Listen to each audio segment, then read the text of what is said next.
Naam, karibu sana katika show hii ya siku ya leo, show ambayo ni tofauti na zingine, ambapo tunaingia katika awamu hii ya kwanza, mwendo ni wa saa 4 dakika 2 ambazo zimekatika hivi sasa, nikitumai kwamba uko mzima. Karibu ili kwamba tusonge mbele kwenye MSHENEE ya Christ, ikiwa kwamba leo tutaendelea mali tuliachia hapo jana, na mengi ambayo tumekuandalia katika siku ya leo ni mengi kabisa, ambapo nitaingia na yale ambayo yameweza kutextiwa hapo awali, ili kwamba tuweze kujua hao ambao wameingia pamoja na sisi katika siku ya leo ni kina nani na wanahitaji namna gani siku ya leo, kunaenda namna gani. I wanna know kwamba hawa ni kina nani jamani.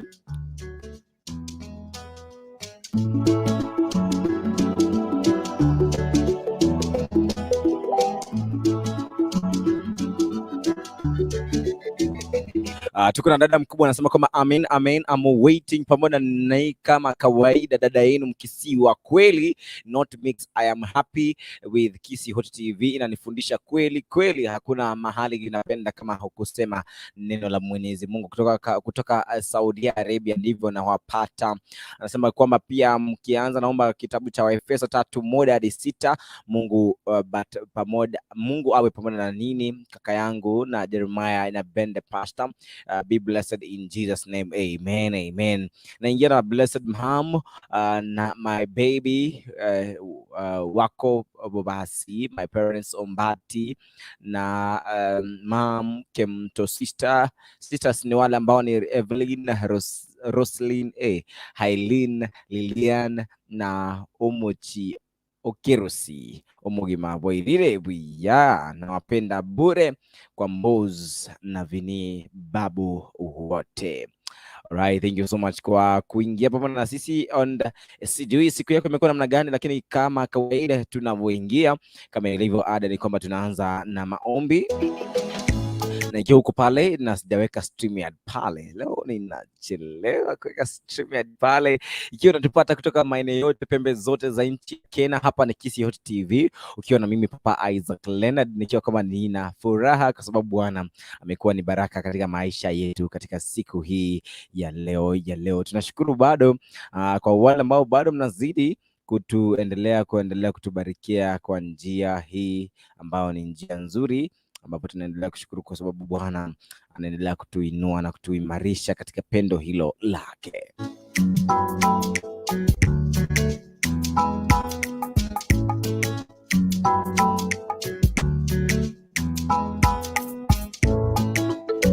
Alright, na kabla tujaanza pale, najua kwamba kuna mengi ambayo tunafundishana siku ya leo kwenye MSHENEE, lakini kabla ya hilo najua kwamba neno la leo litakuwa ni neno refu na zito kabisa, ambapo Pastor Jeremiah Nyabende ataingia hapa mwendo wa saa 4, ambapo naona kwamba hizo saa zimefika na dakika 5 pale, na ikiwa kwamba ataingia hapa, naomba kwamba uwe wa haraka ili kwamba tuweze kuzidi kufululiza hapa, tuweze kufuatilia kwa njia iliyo nzuri kabisa.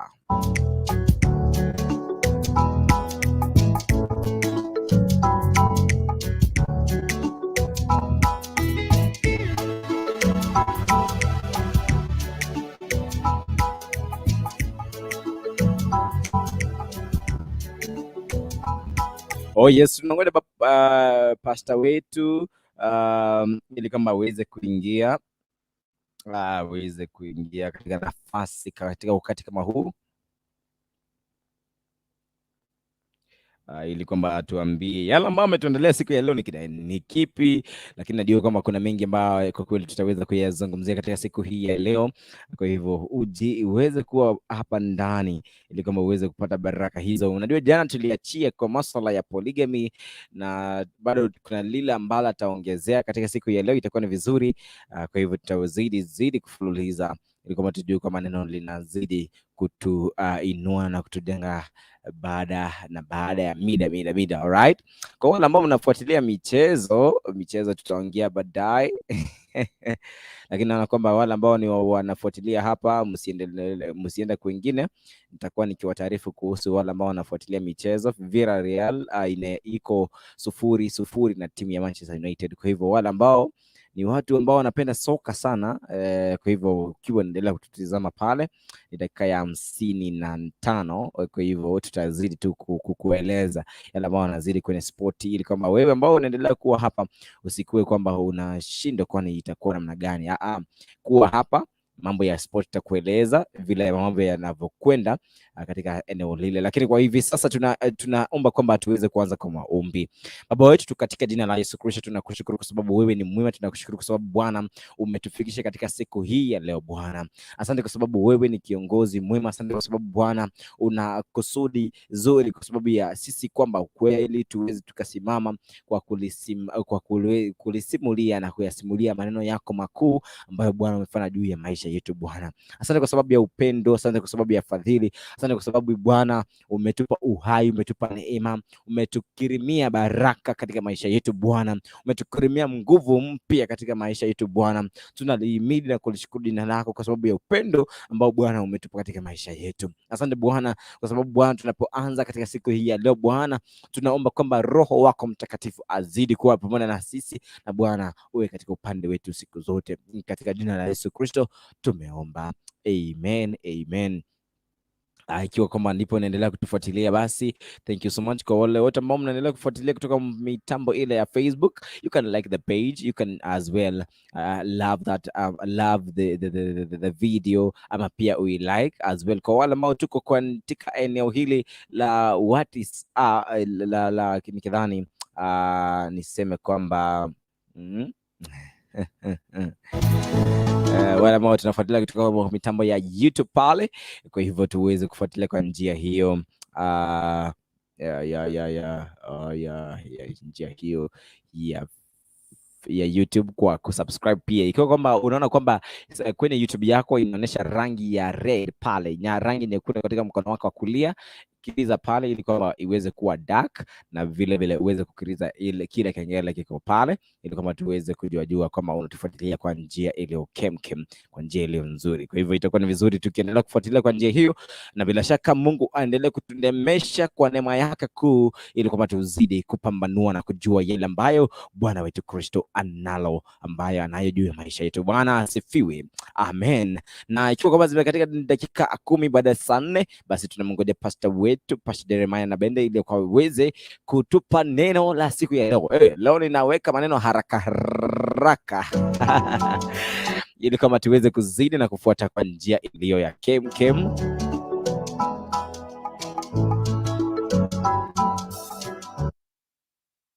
Tumemwona already yuko hapa ili kwamba uweze kutupa neno la siku ya leo. Unajua leo tunampa ile inaitwa full time tunampa full time ili kama tuzidi kupambanua, kwa sababu leo tumepewa ruhusa hadi mwendo wa saa 6.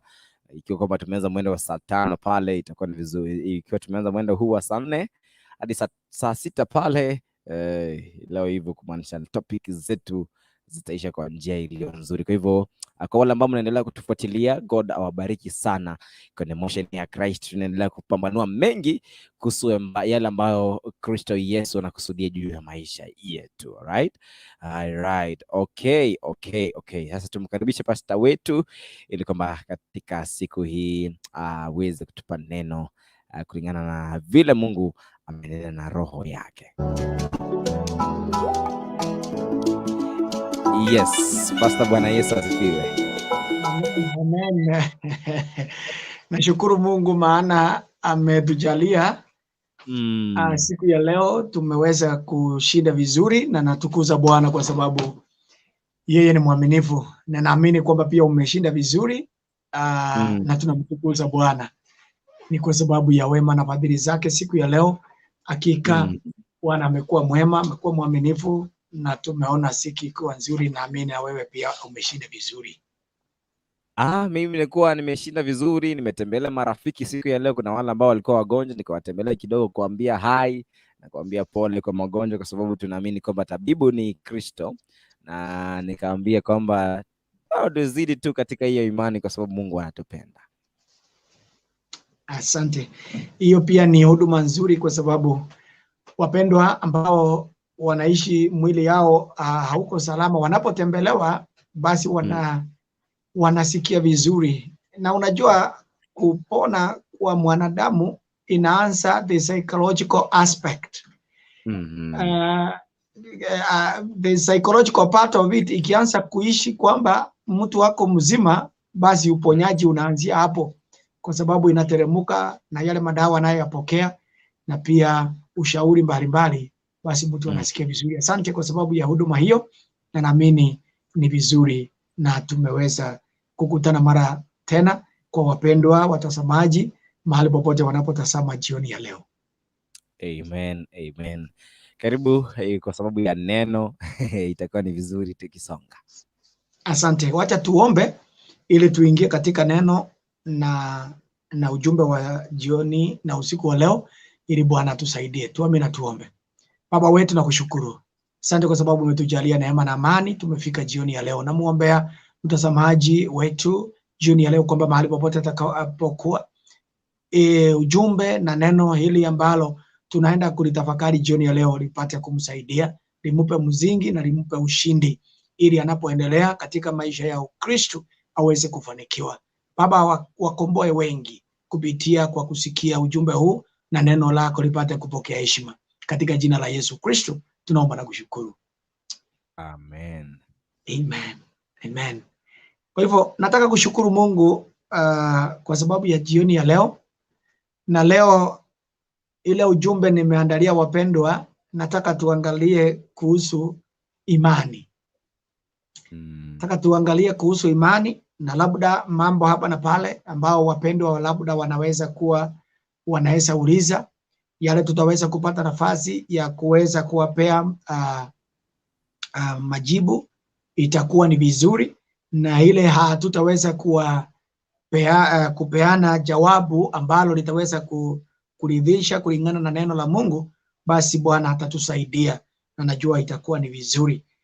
Nataka tuangalie neno la Bwana kuhusu salvation, na tutakapoangalia katika salvation inaenda sambamba na mambo ya the grace.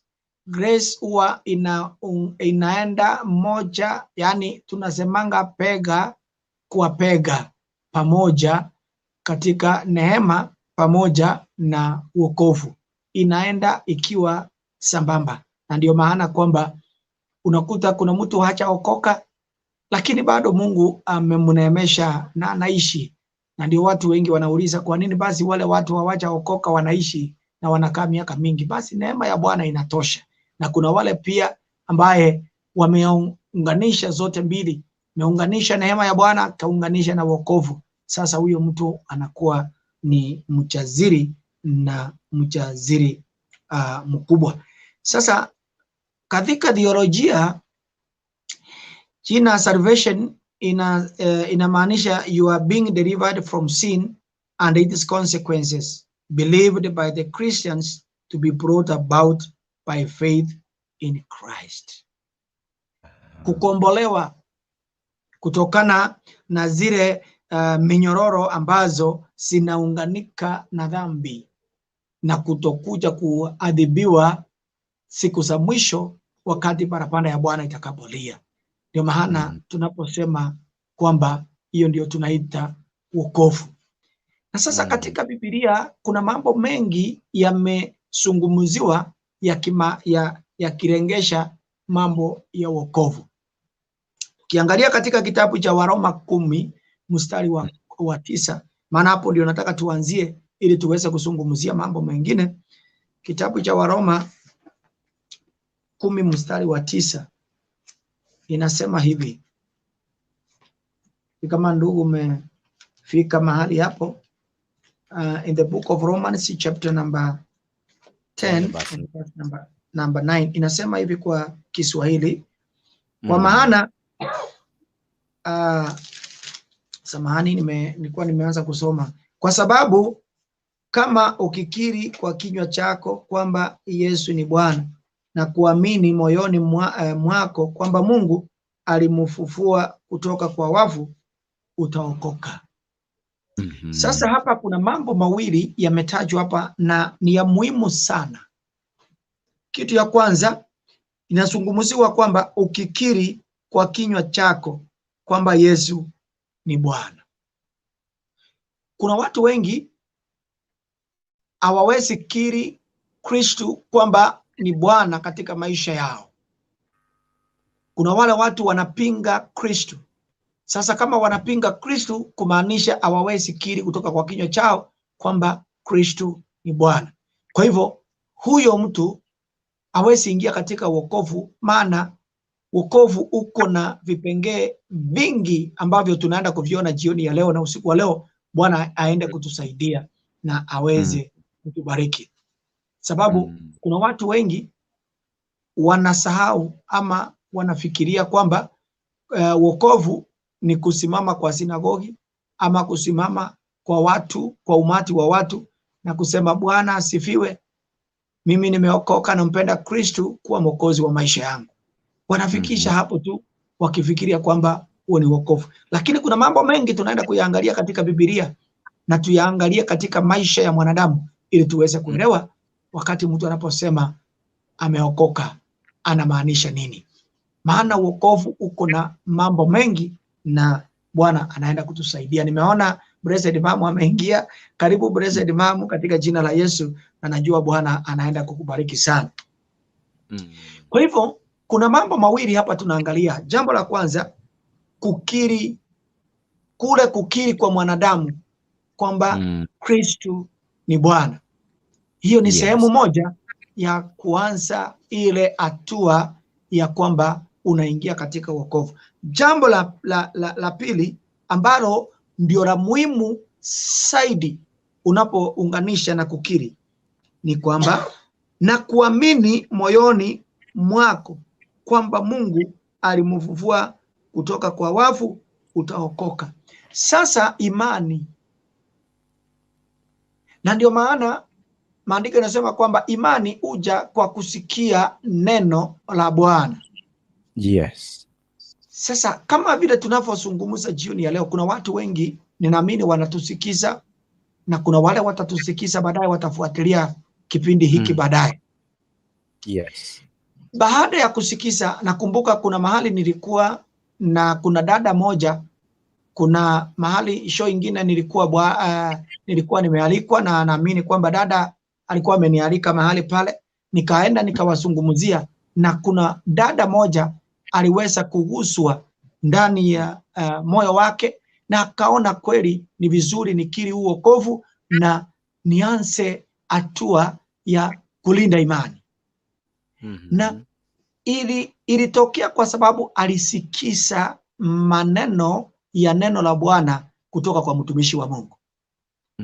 Na sasa wokovu ucha kwa kusikia neno la Bwana, na ndio maana ninashukuru kipindi hiki pamoja na kiongozi Baba Isaac kwa ajili ya kutupa mwanya huu ili wapendwa mahali popote wanaposikia hii neno.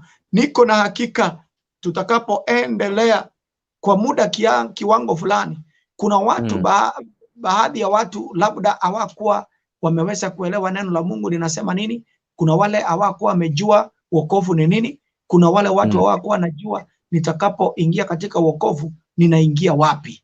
Lakini baada ya kusikia hii, kuna baadhi ya watu watasaidika, kuna wale watajengeka na wataweza kukubali na kukiri wokovu na wataanza barabara na mkono mwingine. Kwa hivyo hapa sehemu mbili zimetajwa, wokovu na kuamini, na nimesema kwamba kuamini uja kwa kusikia neno la Bwana, na kusikia neno la Bwana tunapata ujumbe katika sehemu nyingi. Kuna wale wanaenda katika crusade, wanasikiza ujumbe katika crusade, wanasikia watumishi wa Mungu wakizungumza katika crusade, na neno la Bwana linawakuza na wanabadilisha maisha yao na wanaanzisha maisha mapya. Kuna wale wanasikiza katika vipindi kama hiki sasa, na Bwana anaenda kuwaguza na kuwasaidia. Kuna wale wanapatikana katika ushirika. Kuna watu wanaingia katika wokovu katika shirika mbalimbali, katika madhehebu mbalimbali, kwa sababu katika madhehebu zetu mbalimbali, kila mahali watu wanaposhiriki, kuna mahali watu wanakutana katika ushirika. Kuna ule ushirika wa katikati ya wiki na kuna ule ushirika baada ya ibada, kulingana na vile madhehebu yetu mbalimbali yamejipanga. Yes. Sasa kuna mambo mengi nataka tuangalie. Kwa mfano, katika kitabu cha Efeso 2 mstari wa 8 mpaka 10. Ephesians chapter number 2 from verse number 8 to 10. Ili tuone pia katika Waefeso naye neno la Mungu linasema nini. Waefeso 2 mstari wa 8 mpaka ule wa 10. Neno la Mungu linasema hivi. Kwamba for by the grace are you saved through faith, and that not of yourselves, it is the gift of God, not of works, lest at any man should boast.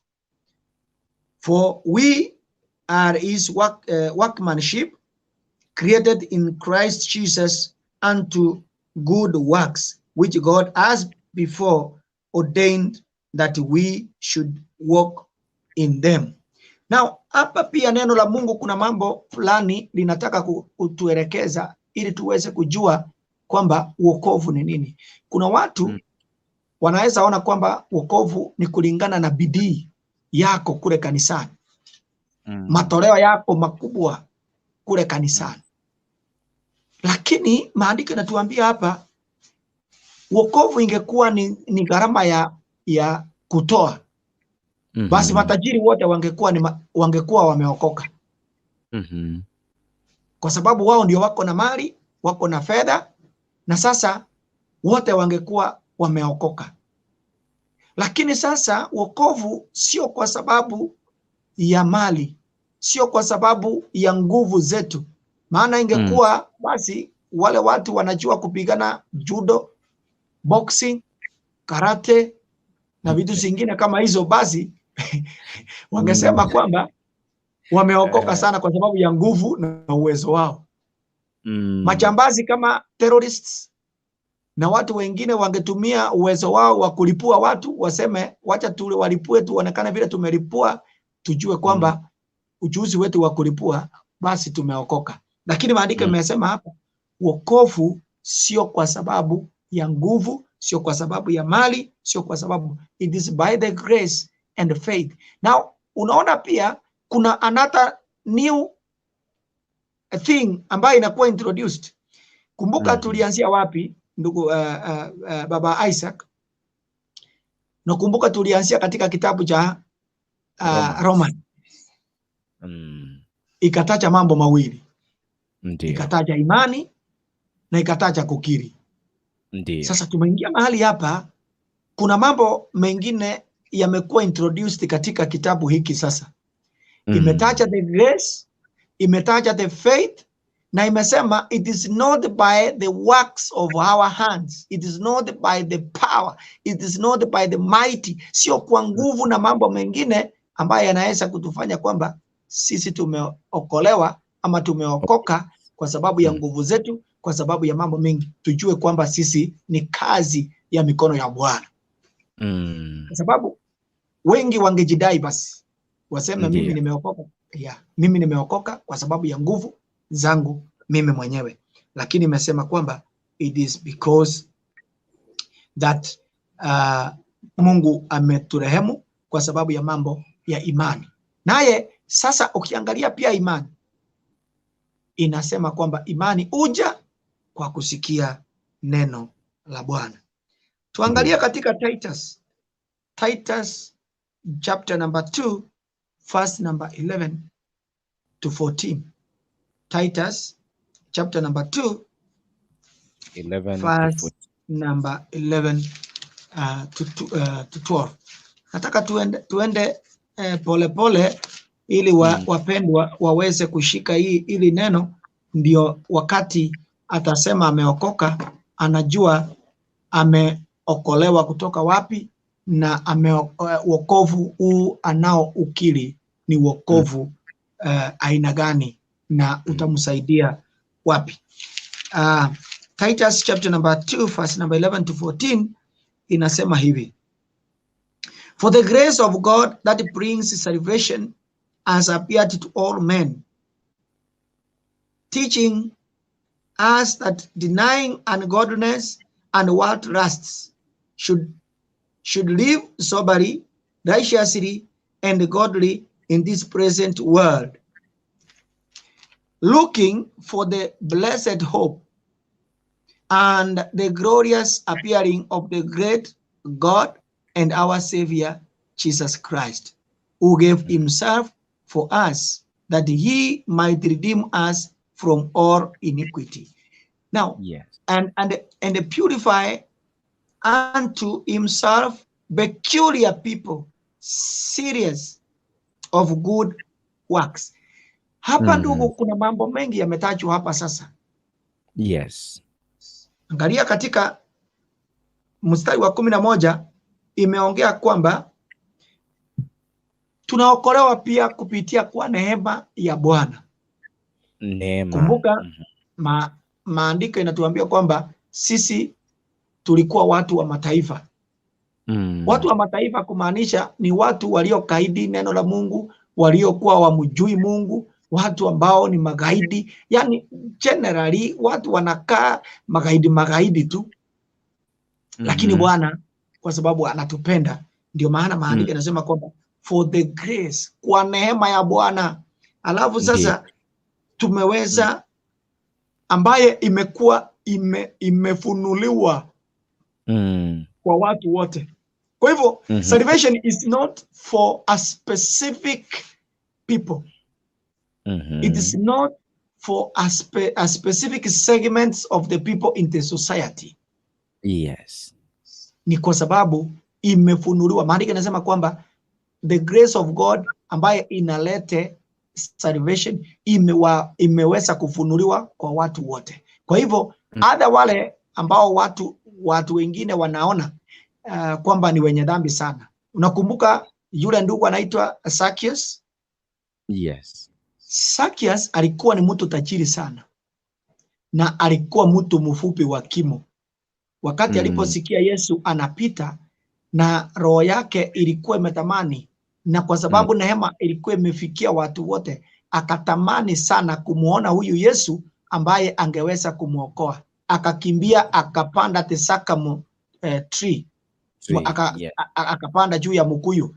Wakati alipopanda akataka kumwangalia. Wakati Yesu alipofika pale akamuona kule juu, akamwambia Zakayo, shuka, maana siku ya leo wokovu umeingia katika nyumba yako. Wakati aliposhuka, wakati wanapotembea, watu wakaanza kusema na huyu ni Yesu kweli? In fact wakaanza ku doubt yes, whether he was really Christ ama alikuwa ni nani, kwa sababu kama angekuwa kweli Yesu angechua jinsi Zacchaeus was a sinner, because watu walikuwa wanamjua ni mwenye dhambi sana, so awangetamani au associate maisha yake karibu na huyu Zakayo. Lakini akasema hapana. Naye Zakayo, nakumbuka katika hilo andiko alisema kwamba ile yote nimeibia watu nitafanya nini? Nitarudisha. Kumaanisha salvation iko na majukumu mengine ambayo unahitaji kuyaunganisha katika wokovu wako. It has some attachments. Oh yes. It is not just saying nimeokoka. It is not just saying kwa sababu nimeokoka Bwana basi Bwana asifiwe nini. Hapana, it has it also attachments. Kama kwa Zakayo unaona alisema kwamba ile vitu yote nimechukua nitaweza kurudisha. Haya, hiyo nimeiguzia kwa sababu pia inaunganisha, kwa sababu Yesu mwenyewe alisema wokovu umeingia katika nyumba yako, na kuna mambo mengine mengi yaliweza kutamkwa hapo. Lakini turudi katika hicho kitabu ambacho tumesoma, Titus chapter number 2 verse number 11 to 14. Angalia katika mstari wa 12. Inasema the salvation ile sasa mtu unapokea. Inasema wacha nifungue ya Kiswahili pia ndio tuweze kuunganisha, kwa sababu sichasomea utafsiri sana ndio niangalie katika Kiswahili ili ndio tutaweza kuenda pamoja, ndio nisikuje kuchanganya mtu katika tafsiri yangu. Katika kitabu cha Tito 2 kwa mstari ule wa 12 inasema hivi,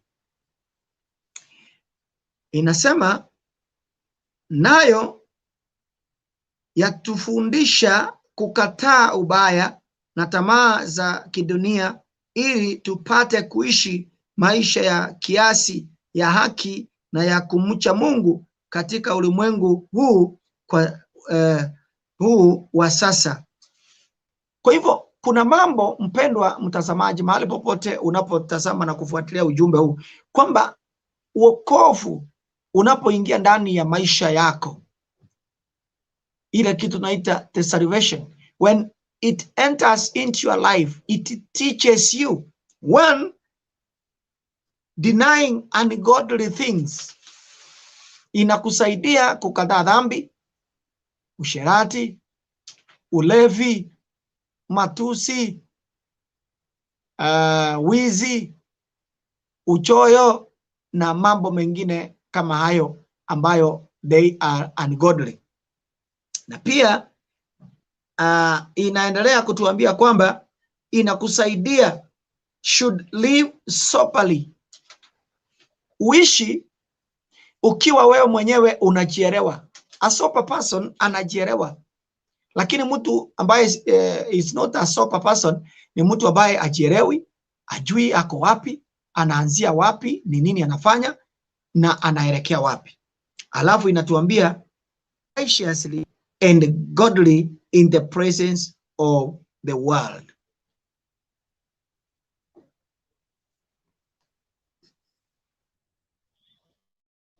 Hello. Hey.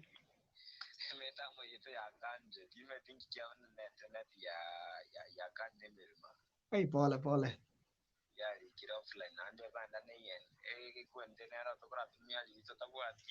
Eh.